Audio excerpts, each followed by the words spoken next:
तो हेलो दोस्तों, स्वागत है आपका मेरे को नई वीडियो में। कैसे हैं आप? तो दोस्तों आज मैं 2022 में अजय देवगन की superhit crime thriller movie Drishyam 2 की मूवी स्टोरी एक्सप्लेन करूंगा। तो दोस्तों चलिए बिना टाइम गवाए आइए दृश्यम 2 की मूवी स्टोरी जानते हैं। तो दोस्तों ये स्टोरी शुरू होती है 3 अक्टूबर 2014 की उसी रात से, जिस रात विजय सलगांवकर समीर की बॉडी को पुलिस स्टेशन के नीचे दफना के हाथ में फावड़ा लिए वहां से निकल रहा होता है। लेकिन पुलिस स्टेशन से निकलते हुए विजय को एक डेविड ब्रिगेंजा नाम का आदमी देख लेता है, और क्योंकि डेविड ब्रिगेंजा एक आदमी का मर्डर करके पुलिस से बच के घबराया हुआ भाग रहा होता है, इसलिए विजय सलगांवकर की ओर ज्यादा गौर नहीं करता। और जब भी डेविड ब्रिगेंजा भागता हुआ अपनी बीवी बच्चे के पास पहुंचता है तो पुलिस इसे अरेस्ट कर लेती है और डेविड को लंबी जेल हो जाती है।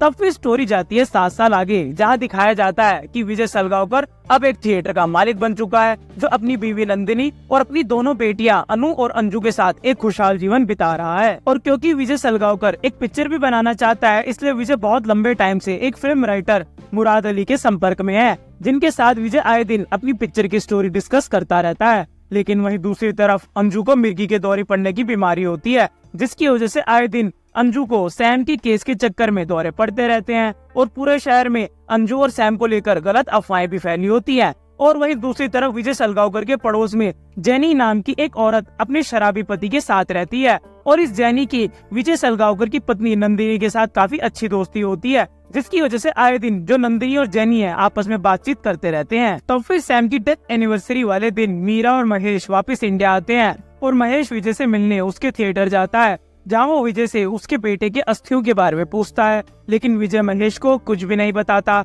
और वही दूसरी तरफ नंदिनी जेनी से बातचीत के दौरान फ्लो में उसको ये बता देती है कि सैम को अंजू नहीं मारा था। लेकिन नंदिनी ये नहीं जानती थी कि जेनी और उसका पति उसके पड़ोसी नहीं, बल्कि वो लोग तो अंडरकवर पुलिस एजेंट है, जिन्हें आईजी तरुण अहलावत, जो समीर देशमुख की माँ मीरा देशमुख का काफी अच्छा दोस्त भी होता है, उसी ने इन दोनों पुलिस वालों को अंडर कवर बनाकर विजय और उसकी फैमिली पर नजर रखने के लिए भेजा होता है। तब फिर डेविड ब्रिगेंजा, जिसने विजय को उस 3 अक्टूबर की शाम पुलिस स्टेशन से निकलते हुए देखा था, वो जेल से रिहा हो जाता है और काम पाने के चक्कर में यहाँ वहाँ भटकना शुरू कर देता है।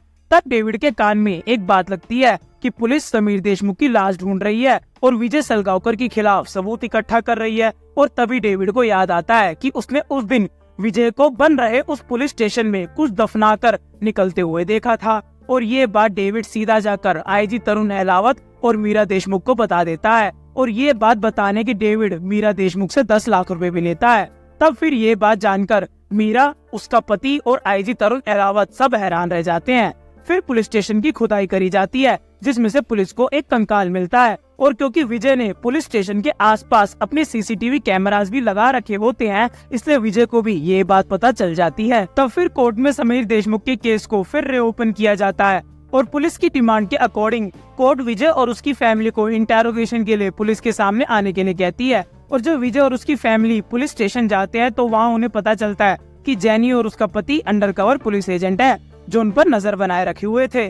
तब फिर आईजी तरुण विजय की फैमिली को बिना कोर्ट के ऑर्डर्स के रिमांड पर ले लेता है और गायतोंडे नंदिनी, अंजू और अनु को मारना शुरू करता है, जिसकी वजह से अंजू को फिर से दौरा पड़ जाता है। और अपनी फैमिली की ऐसी हालत देखकर विजय आईजी तरुण के सामने ये कबूल कर लेता है कि उसने ही सैम को मारा था। तब फिर विजय के इस कबूलनामे को पुलिस रिकॉर्ड कर लेती है और विजय को गिरफ्तार करके उसकी फैमिली को छोड़ देती है। लेकिन मीरा चाहती थी कि विजय के साथ साथ उसकी फैमिली को भी सजा मिले। तब फिर विजय को कोर्ट में पेश किया जाता है और मीरा, उसका पति आईजी तरुण के साथ उसके ऑफिस में बैठकर कोर्ट में चल रही सारी गतिविधियों की जानकारी ले रहे होते हैं। और क्योंकि विजय की इस न्यूज को टीवी पर भी दिखाया जा रहा होता है, इसलिए मुराद अली, जिनके साथ विजय अपनी पिक्चर की स्टोरी पर काम कर रहा था, वो आईजी तरुण से मिलने आते हैं, जहां वो सबको बताते हैं कि विजय उनसे 2016 में मिला था, जहां विजय ने उन्हें एक पिक्चर बनाने की बात बताई थी, जिस पिक्चर के लिए विजय उन्हें एक स्टोरी भी सुनाई थी। और क्योंकि वो स्टोरी मुराद अली को बहुत पसंद आ गई थी,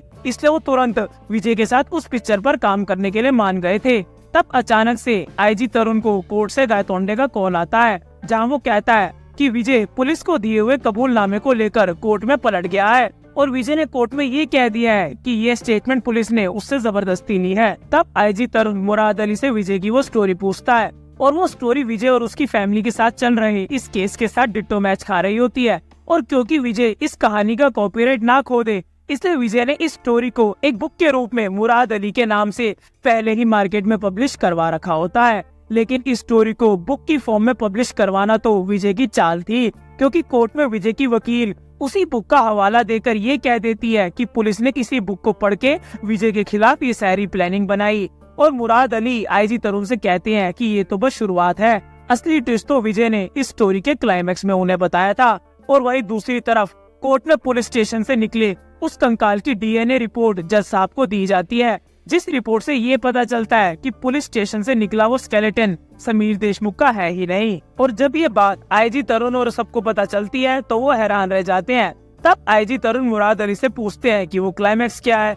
तब मुराद अली बताते हैं कि विजय स्टार्टिंग से एक ऐसे लड़की की तलाश में जुट गया था जिसकी कद काठी एकदम समीर जैसी हो और जिसकी मौत सर पर चोट लगने की वजह से हुई हो। और फाइनली एक टाइम बाद जाके विजय की तलाश पूरी होती है और उसे वैसे लड़के की मौत के बारे में पता चलता है जिसके फ्यूनरल में विजय जाता है। और फ्यूनरल के बाद लाश को जमीन में गाड़ने वाले से दोस्ती कर लेता है। और क्योंकि वो आदमी पैसों की तंगी से जूझ रहा होता है, इसलिए विजय उसकी पैसों से भी मदद करता है। और जब उस लड़की की लाश स्केलेटन में बदल जाती है तब विजय अपने दोस्त से कहता है कि उसे वो लड़के का स्केलेटन चाहिए। और क्योंकि उस आदमी पर विजय के एहसान होते हैं, इसलिए वो विजय को उस लड़के का स्केलेटन निकाल के दे देता है। तब विजय पता लगाता है कि अगर पोंडुलम जहाँ से समीर का स्केलेटन निकला था, अगर वहाँ कोई स्केलेटन मिलता है तो उसे पास के एंड्रयूज मेडिकल कॉलेज लेके जाया जाता है, जहाँ उसका डीएनए टेस्ट करा जाता है। और क्योंकि ये टेस्ट दिन में होते हैं, इसलिए विजय उस कॉलेज के गार्ड से दोस्ती करता है। और क्योंकि वो गार्ड उस कॉलेज में ही रहता है, इसलिए विजय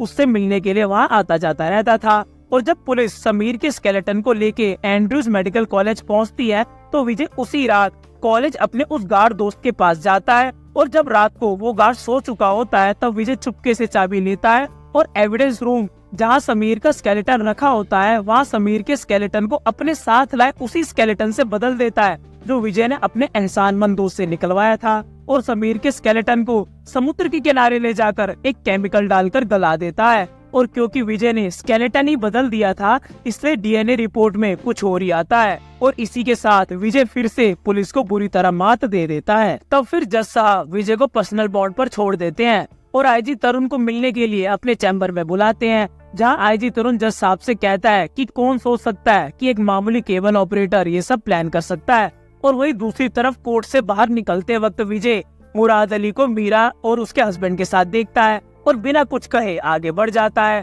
और क्योंकि विजय ने समीर के पूरे स्केलेटन को नहीं गलाया था, इसलिए विजय समीर की कुछ हड्डियों की राख बनाकर अगले दिन मीरा के घर के बाहर एक नोट के साथ छोड़ जाता है, जिसमें ये लिखा होता है कि प्लीज अब उसकी फैमिली को परेशान ना किया जाए। तब मीरा और उसका हस्बैंड अपने बेटे का अंतिम संस्कार कर देते हैं और विजय दूर से ये सब देख रहा होता है, जिसके साथ इस स्टोरी का दी एंड यही हो जाता है। और इसी एंडिंग के साथ लोगों को अजय देवगन की एक और जानदार मूवी का एक्सपीरियंस लेने को मिलता है, जिसका असली क्रेडिट ओरिजिनल मूवी के डायरेक्टर जीतू जोसेफ को भी बखूबी जाता है।